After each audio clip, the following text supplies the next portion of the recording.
galloping ghost with his white zinc. You can see him from a mile away.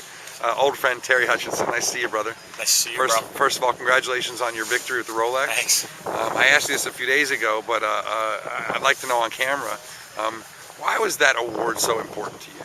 I've been thinking about that a lot since you actually asked that question. And I don't know, for me it was, as I grew up sailing and junior sailing, and people were always acknowledged for that award, it always seemed to make a statement about them as sailors and where they expected to finish. And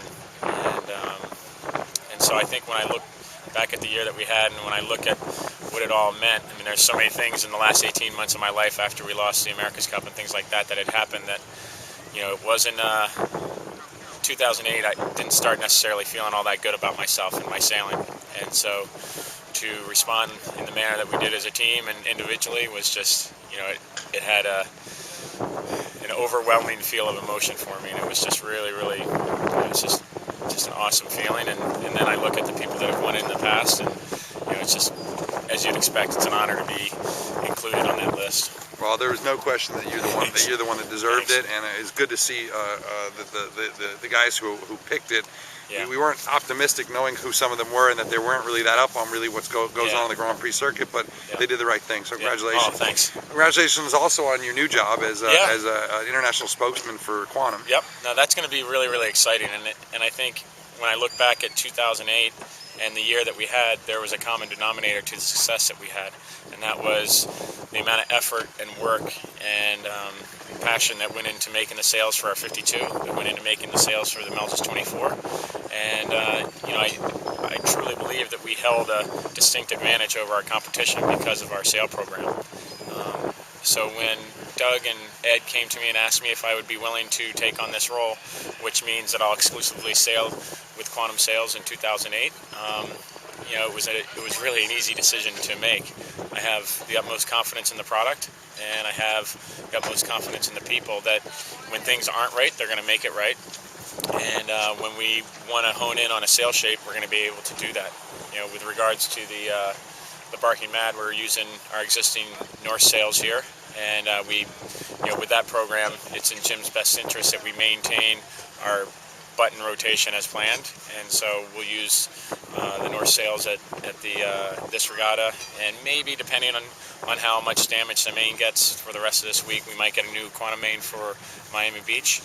But gradually phase in. Gradually phase in. I mean, the idea behind the whole thing is that I have, you know, a great team that I'm sailing with, of Morgan and Skip and Zach and the trimmers that we work with, and you know, it broadens itself out on the TP52. And so for me, you know, I can't go into one program for a weekend regatta and bring Quantum Sails with me. It's really not all that fair to the owner.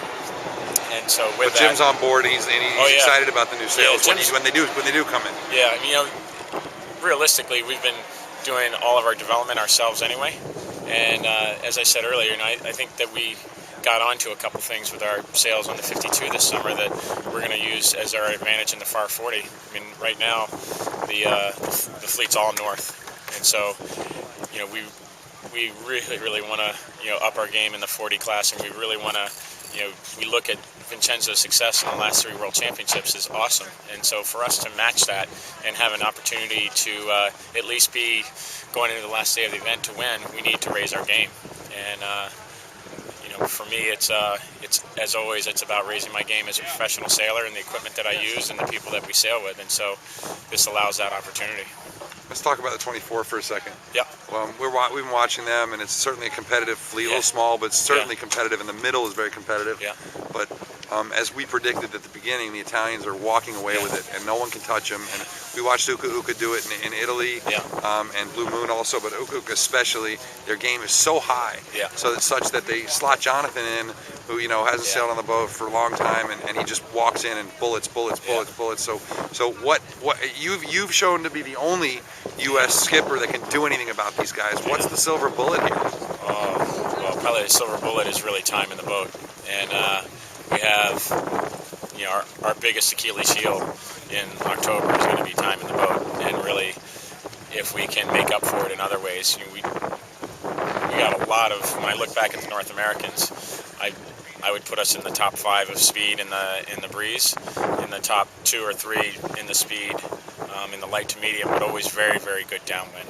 And so as we go forward, if we can get enough time to train in the boat, our gain rate is going to be really, really high. Whether or not we win the regatta or place on the podium is a different story, because as you point out, everybody's really, really good. And so, we understand all the things that we have to do and all the challenges that we have with that, but it's about really refining our sail shapes towards the new 4-stay system that the boat has, and really refining my feel in the boat to a point that I can match the Uka guys or Flavio in the Blue Moon. I mean, Blue Moon sailed around us a couple times at the North Americans just in straight line speed, and so there's a lot for us to get better on. Yeah. And then, gelling as a team. Will you sail with your same crew from North America? Yes. Yep. Amy and Bear and Scott and Brian. So we're going to a great crew. Yeah, we're going to the St. Pete Nude in middle of February. We're going to train for 2 days there with a couple teams, and from there we're going to develop our list of things that we need to do to really start honing in on, and trying to organize a couple training sessions in Annapolis in the middle of the summer with any European teams that want to come and join us.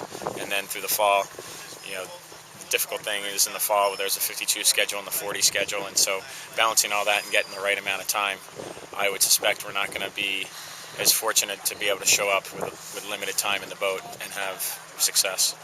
All right, well, we'll be watching. Yeah. Thanks again, man. Cheers, we'll talk bro. to you later. Thanks.